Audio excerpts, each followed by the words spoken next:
حضرت امام باقر رضی اللہ تعالی عنہ سے بہترین عورت کے بارے میں پوچھا گیا، اچھی عورت کے بارے میں پوچھا گیا، لاجواب عورت کے بارے میں پوچھا گیا۔ آپ نے فرمایا میاں بہترین عورتوں سے بھی زیادہ بہترین عورت کی 4 نشانیاں ہیں، اچھی عورتوں سے بھی زیادہ اچھی عورت کی 4 نشانیاں ہیں۔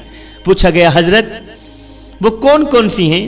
آپ نے فرمایا میاں پہلی نشانی اس کا دامن پاک ہو، پاک دامن عورت اچھی عورت ہے، پاک دامن رکھنے والی عورت بہترین عورت ہے۔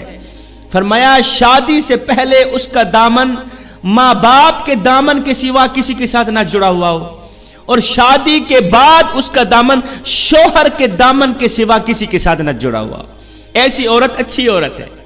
جوانوں، اگر عورت کو وقت دیا جائے، اگر عورت کو محبت دی جائے، اگر عورت کو اعتماد دیا جائے، اگر عورت کو یقین دیا جائے، عورت کو عزت دی جائے، تو عورت مر تو سکتی ہے مگر اپنا دامن شوہر کے دامن سے چھڑا نہیں سکتی۔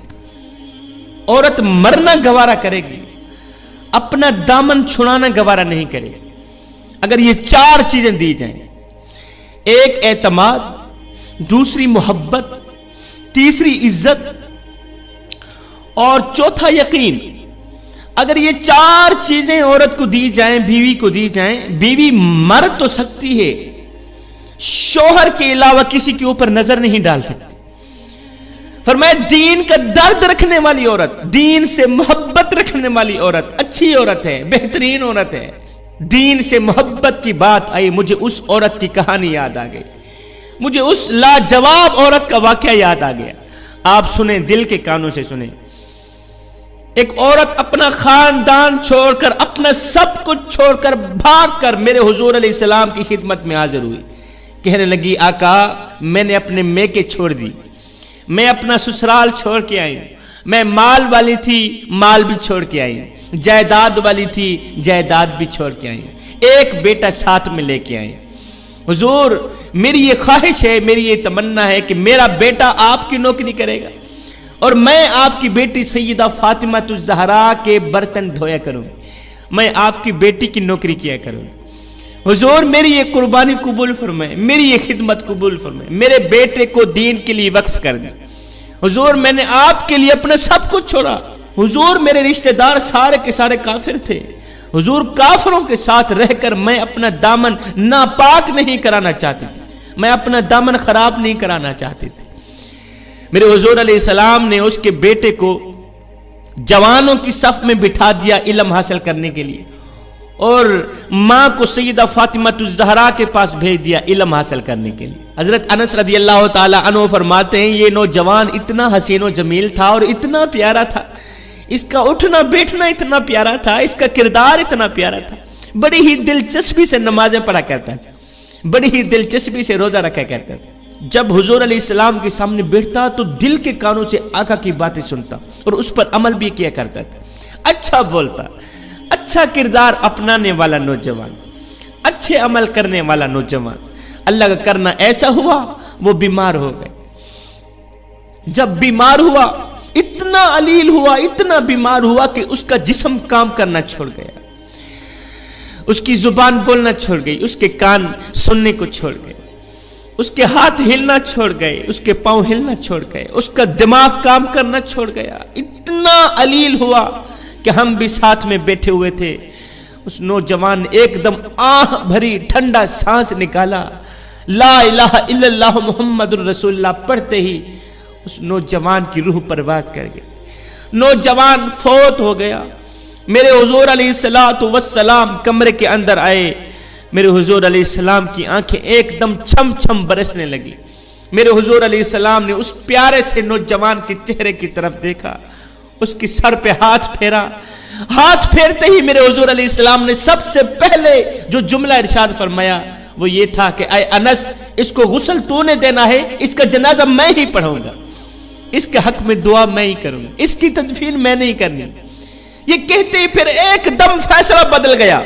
میرے کریم نبی نے فرمایا نہیں انس، اس کو غسل بھی نہیں دینا، اس کا جنازہ بھی نہیں پڑھانا، اس کی تدفین بھی نہیں کرنا۔ آقا یہ میت پڑی ہے، لاشا پڑا ہے، آپ فرما رہے ہیں اس کو غسل بھی نہیں دینا. چلو ٹھیک ہے غسل نہیں دیتے، آپ فرما رہے ہیں اس کا جنازہ بھی نہیں پڑھنا. آپ کا حکم سر آنکھوں پر، ہم اس کا جنازہ بھی نہیں پڑھتے. پھر اس کو تدفین تو کرنا ہے نا، اس کو دفن تو کرنا ہے. پھر آپ یہ بھی ارشاد فرما رہے ہیں اس کو تدفین بھی نہیں کرنی. آقا آپ کا حکم سر آنکھوں پر. میرے حضور علیہ السلام نے فرمایا جاؤ اس کی ماں کو کہو کہ تیرا بیٹا فوت ہو گیا. یہ کہتے ہی میرے حضور علیہ السلام کمرے سے باہر کی طرف نکلے. ایک شخص گیا اس نوجوان کی ماں کو کہا ماں تیرا نوجوان بیٹا فوت ہو گیا ہے، تیرے نوجوان بیٹے کا انتقال ہو گیا. آئے ماں کو تو اگر اتنا کہا جائے کہ تیرا بیٹا سائیکل سے گر گیا ہے تو ماں کو پوری رات نیند نہیں آتی. اگر بیٹے کو تھوڑا سا بخار آ جائے ماں کو پوری رات نیند نہیں آتی. اس کا تو نوجوان بیٹا فوت ہو گیا ہے. اس کو جیسے ہی خبر ملی اس کی چیخ نکلی، آئے میرا نوجوان بیٹا فوت ہو گیا ہے. اٹھی دوڑتی ہوئی آ رہی، دوڑتی ہوئی نیچے گری، پھر اٹھی پھر گری، پھر اٹھی پھر گری، دوڑتی ہوئی گرتی ہوئی سنبھلتی ہوئی بیٹے کی میت کے قریب آئی. بیٹے کی پیشانی چومی، بیٹے کے پیر چومے، اپنی پیشانی پہ لگائے.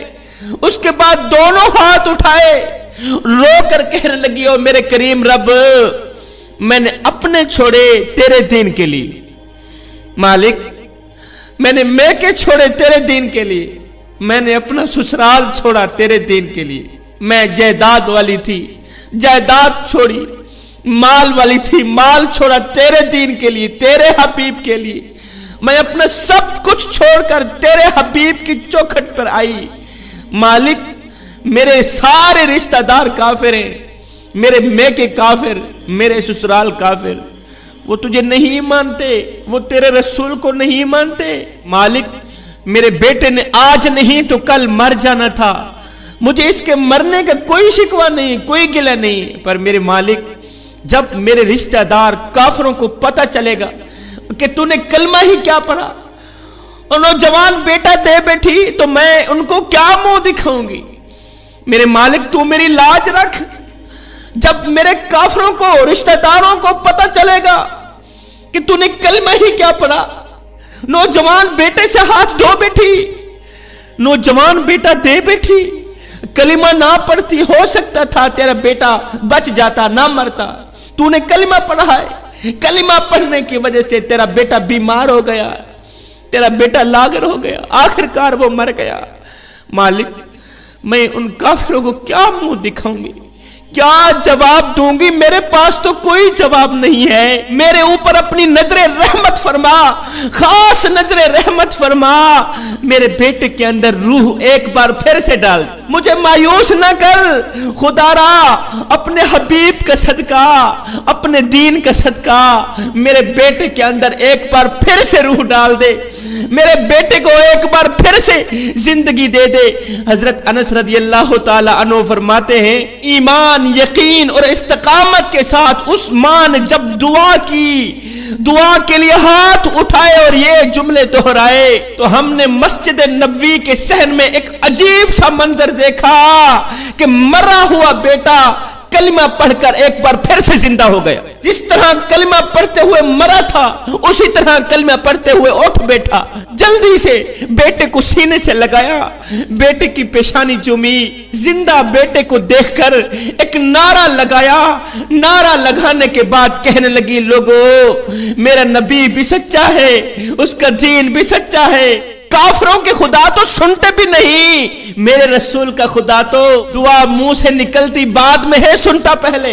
فرمایا حضرت امام باقر رضی اللہ تعالی عنہ نے، فرمایا اچھی عورت کی نشانی دین کا درد رکھنے والی ہوگی، دین سے محبت رکھنے والی ہوگی، دین کے نام پر اپنے سب کچھ قربان کرنے والی ہوگی. دوسری نشانی جس کے کان پاک ہوں، تیسری نشانی جس کی زبان پاک ہو، اور چوتھی نشانی جس کی آنکھیں پاک ہوں، جس کے کان پاک ہوں. پاک ہونے کا مطلب گندی باتیں نہ سنتی ہوں، گندی گفتگو نہ سنتی ہوں.